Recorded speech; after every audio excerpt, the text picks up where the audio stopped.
آج رمضان المبارک کی 27ویں رات ہے۔ امام اعظم ابو حنیفہ رحمۃ اللہ علیہ سمیت بہت سارے بزرگ یہ فرماتے ہیں کہ یہی لیلۃ القدر کی رات ہوتی ہے۔ اگرچہ وہ اس بات کو طے نہیں کرتے، لیکن فرماتے ہیں یہی اکثر ہم نے اسی مقام پر لیلۃ القدر کو پایا ہے۔ نبی رحمت علیہ الصلوۃ والسلام نے صحابہ کرام علیہم رضوان کے سامنے گزشتہ امتوں کے احوال ذکر فرمائے کہ 1,000 سال ان کی عمریں ہوتی تھی، 1500 سال تک وہ زندہ رہتے تھے۔ تو صحابہ کے دلوں میں تجسس پیدا ہوا کہ اگر عمر 1000 سال ہوگی تو نماز بھی تو 1000 سال ہی پڑھیں گے نا، اگر عمر 1500 سال ہوگی تو روزے، عبادتیں، یہ سارے کام بھی تو بڑے زیادہ کرتے ہوں گے۔ تو یہ شوق جب پیدا ہوا تو اللہ کریم نے فرمایا کہ محبوب میں ایک رات دیتا ہوں، لیلۃ القدر خیر من الف شہر، جو رات ایک ہوگی پر 1000 مہینے سے بہتر ہوگی، 1000 مہینے سے۔ یہ رات اگر کسی کو میسر آ جاتی ہے اور پھر وہ صدق دل کے ساتھ، یعنی توجہ کے ساتھ، انہماک کے ساتھ، احتساب کی نیت سے، گناہوں کی معافی کی نیت سے اگر وہ اس رات کا قیام کرتا ہے، عبادت کرتا ہے، ذکر کرتا ہے، دعا کرتا ہے، تو محبوب کریم علیہ السلام نے وعدہ فرمایا ہے کہ اللہ اس کے پچھلے سارے گناہوں کو معاف فرما دے گا۔ دین، شریعت، قرآن، اسلام یہ بحث کرنے نہیں آیا دنیا میں۔ علماء جو بحث کرتے ہیں وہ توضیحات کے لیے، تشریحات کے لیے، تفاسیر کے لیے، وہ ان کا مقام ہے، لیکن ہم جو عوام بحث کرتے ہیں تو سمجھ لیں کہ دین بحث کرنے کے لیے نہیں آیا، دین تو عمل کرنے کے لیے آیا، اس پر عمل کیا جائے گا، عمل کی کوشش کی جائے گی۔ اور قرآن مجید نے کہا من عمل صالحا من ذکر او انثی، جو کوئی بھی اچھے عمل کرے چاہے وہ مرد ہو یا عورت ہو، وہو مؤمن، شرط یہ ہے کہ وہ مومن ہو، فَلَنُحْيِيَنَّهُ حَيَاةً طَيِّبَةً، فرمایا ضرور ہم اسے پاکیزہ زندگی عطا فرما دیں گے۔ جو عمل والے لوگ ہوتے ہیں انہیں اللہ کون سی زندگی دیتا ہے؟ حیات طیبہ، پاکیزہ زندگی۔ اللہ پاک، صاف ستھری، غلاظتوں سے پاک زندگی دیتا ہے جو بندہ عمل کرتا ہے۔ توبہ کا مطلب یہ ہوتا ہے کہ میں پچھلے گناہ پہ شرمندہ ہوں اور آئندہ نہ کرنے کا پکا وعدہ کرتا ہوں۔ انسان ہے، وعدے کے باوجود بھی کہیں غلطی کر لیتا ہے تو اللہ معاف کرنے والا ہے، لیکن وہ ساری رات روتا رہا، ہر مسجد سے چیخنے کی آواز آئی، اس نے ساری رات مسجد میں رو کے گزاری، لیکن جھوٹ چھوڑنے کا اس کا ارادہ ہی کوئی نہیں۔ وہ تو کہہ رہا ہے 3 دن کا رمضان رہ گیا ہے، پھر میں نے دیکھ نہیں لینا تمہیں۔ فساد چھوڑنے کا اس کا پروگرام ہی کوئی نہیں۔ وہ تو میاں طے شدہ بات ہے کہ سویرے وہ دکان پہ جائے گا اور صبح جو بیسن بیچے گا نا سموسے اور پکوڑے کے لیے، اس میں بھی ملاوٹ کرنے کا ارادہ رکھتا ہے۔ تو یہ ساری رات توبہ توبہ کہنے کا کیا مطلب ہوا؟ کھل کے ساری رات اس نے توبہ توبہ کی۔ حضرت عمر فاروق رضی اللہ تعالیٰ عنہ کے بارے میں امام ابن جوزی نے لکھا ہے کہ رات کو نا گھر کے اندر بیٹھے بیٹھے اچانک رو پڑے حضرت عمر۔ 62 سال عمر ہے، خلافت کے آخری ایام چل رہے ہیں، تو رو پڑے ایسے ہی گھر میں بلا وجہ ہی۔ آپ کی اہلیہ نے، زوجہ نے بیٹے کو اٹھایا، فرمایا پتہ کرو تمہارے باپ کو کیا مسئلہ ہے، کہیں کوئی تکلیف تو نہیں، درد تو نہیں، صاحبزادے آئے؟ ابا جی کیا بات ہے؟ فرمایا اماں کو بلاؤ۔ سب لوگ جمع ہو گئے تو جناب عمر فاروق رضی اللہ تعالیٰ عنہ فرمانے لگے کہ بیٹھو میرے ارد گرد۔ سب بیٹھ گئے تو فرمانے لگے آج جب میں مسجد سے نکلا تھا تو میرے نبی پاک کے سچے صحابہ، سچے رسول کے سچے صحابہ، حضور کے سچے غلام یہ کہہ رہے تھے کہ عمر بڑا ہی اچھا ہے، عدل والا ہے، انصاف والا ہے۔ تو ابا جی اس میں رونے والی کیا بات ہے؟ تو فرمانے لگے ڈر یہ لگتا ہے کہ باہر تو میں اچھا تھا، کہیں گھر میں تو نہیں کوتاہیاں کرتا رہا۔ میری بات پہ توجہ کرنا، کہیں گھر میں آپ باتیں سن لیں تو شاید جتنی میں کرتا ہوں دوسرا کار ہی کوئی نہ سکے، لیکن جب عمل کے راستے پہ ہم نکلتے ہیں تو وہ مسدود ہے، وہ بند ہے۔ عمل کس نے کرنا ہے؟ آپ کوئی آیت پڑھیں تو یہاں غلطی نکالنے والے 20 لوگ مل جائیں گے، 20 لوگ، لیکن اس آیت پہ عمل کرنے والے کتنے ملیں گے؟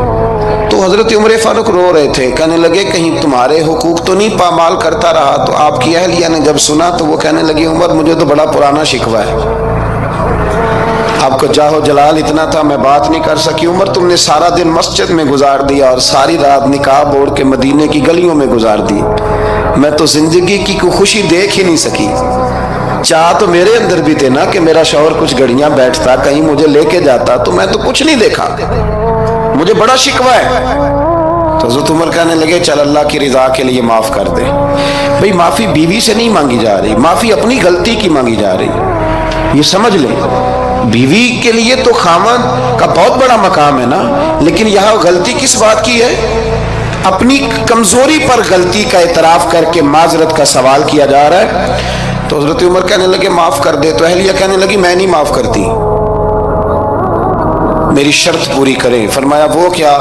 فرمانے لگی قیامت میں جب اللہ آپ کے لیے جنت کا حکم دے گا تو آپ میری سفارش کریں گے اللہ کی بارگاہ میں؟ سفارش کریں گے کہ یا اللہ مجھے کپڑے دھو کے دیتی تھی، میری عزت کی حفاظت کرتی تھی، میرے بستر کو پاک رکھتی تھی، کہیں گے؟ تو حضرت عمر فرمانے لگے تیرے ساتھ وعدہ رہا، رب نے اگر عمر کو اپنے فضل، اپنے کرم اور اپنے محبوب کے صدقے جنت دی تو عمر تیرے بغیر جنت میں نہیں جائے گا۔ عمل کا رستہ، عمل کا رستہ دیکھیں نا، 2 دفعہ استاد بات کرتا ہے، 2 دفعہ، اور کوئی زیادہ، ایک تو ہے نا کہ ایم اے اور جناب ایم ایڈ اور ایم فل اور پھر پی ایچ ڈی قسم کا استاد، ایک وہ جو matric P T C teacher ہے نا، وہ 2 دفعہ اسٹوڈنٹ کو کام کہے تو تیسری دفعہ وہ ناراض ہو جاتا ہے، کہتا ہے میں 2 دفعہ کہا ہے۔ بچے کو آپ 2 دفعہ کہتے ہیں اور اگر تیسری دفعہ کہنا پڑے تو غصہ آتا ہے نہیں آتا؟ بھئی تو نے اتنی دفعہ کہا تو سمجھ نہیں رہا بات کو۔ اور اگر اللہ کریم قرآن مجید میں سینکڑوں دفعہ کہے نماز پڑھو، سینکڑوں دفعہ، اور یہ بہانے کر رہا ہے، یہ بھی پروگرام بنا رہا ہے، پھر کہتا ہے میں بے چین رہتا ہوں، میں بے قرار رہتا ہوں۔ عمل کا رستہ اس کو اختیار کریں، آپ سکون میں رہیں گے۔ بد عمل آدمی اور بے عمل آدمی یہ ہمیشہ پریشان رہتے ہیں، ہمیشہ۔ عمل کریں، توبہ کریں تو پھر بدل جائیں، پھر تبدیلی آئے، اور یہ کوئی مشکل کام نہیں، جو بدلنے والے تھے وہ بدل گئے، بڑا کچھ کرتے تھے پر پھر وہ لوگ بدل گئے۔ حضرت فضالہ رضی اللہ تعالیٰ عنہ کہتے ہیں کہ میں بڑا دل دادا تھا عورتوں کا، اور میرا ماحول یہ تھا کہ میں قتل بھی کر لیتا تھا، معاذ اللہ چوری بھی کر لیتا تھا، اور رات میری طبیعت تھی معاذ اللہ نہیں سے نہیں عورت کے پاس جانا۔ کہتے ہیں ابو جہل نے اعلان کیا کہ جو نبی پاک علیہ السلام کا سر اقدس معاذ اللہ کاٹ کے لائے گا نقل کفر، کفر نہ باشد، 100 سرخ اونٹ انعام ملے گا، تو میں نے ارادہ کر لیا کہ میں بہت سارا انعام حاصل کروں گا۔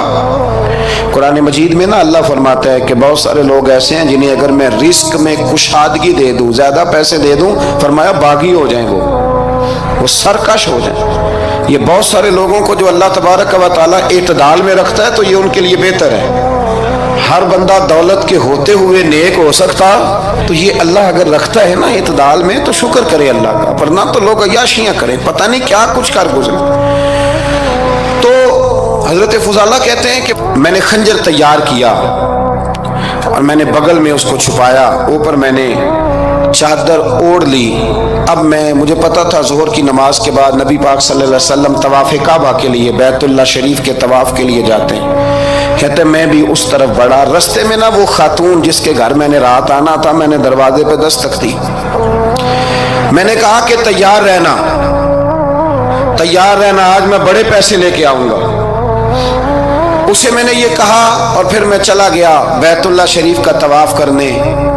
کہتے ہیں اللہ کے محبوب بھی طواف کر رہے تھے تو میں نے بھی طواف شروع کر دیا۔ ارادہ یہ تھا کہ جہاں نبی پاک علیہ السلام میرے قریب سے گزریں گے تو موقع پا کر میں حضور کے جسم اقدس پر خنجر کھونپ دوں گا اور معاذ اللہ شہید کر دوں گا۔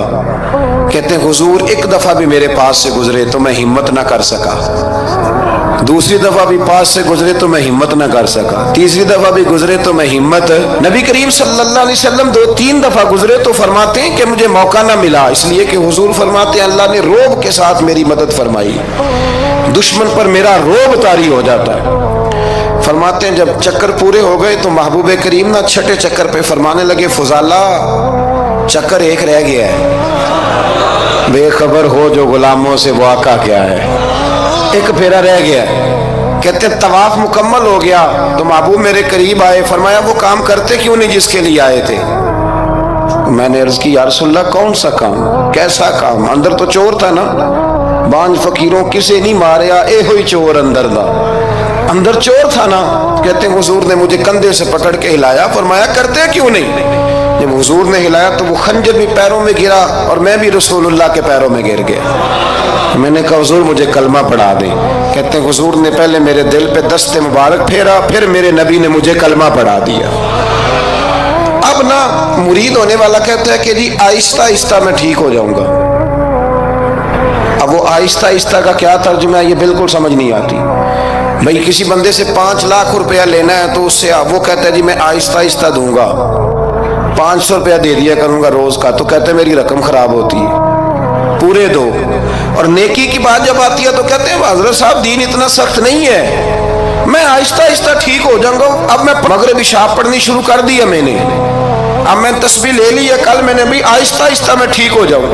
یعنی رقم لینی ہو تو وہ آہستہ آہستہ قبول نہیں ہے، لیکن اور مکان کی رجسٹری اگر کرانی ہو تو مالک مکان کہے کہ آہستہ آہستہ کرا لو، کہتے ہیں پیسے پورے دیے، سویرے چل اور بیان دے۔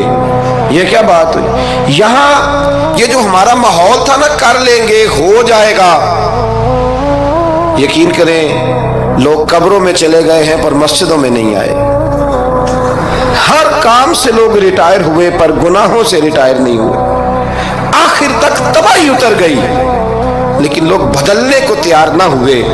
حضرت فضالہ کہتے ہیں ابھی میں نے کلمہ پڑھا، ابھی میں واپس آیا، رستے میں وہ بی بی کھڑی تھی، کہتے ہیں میں وہ شخص تھا کہ عورتیں مرتی تھی میرے اوپر اور کسی کی جرت تھی کہ وہ آئیں بائیں شائیں کرے، لیکن فرماتے ہیں میں بی بی کے پاس سے گزر گیا۔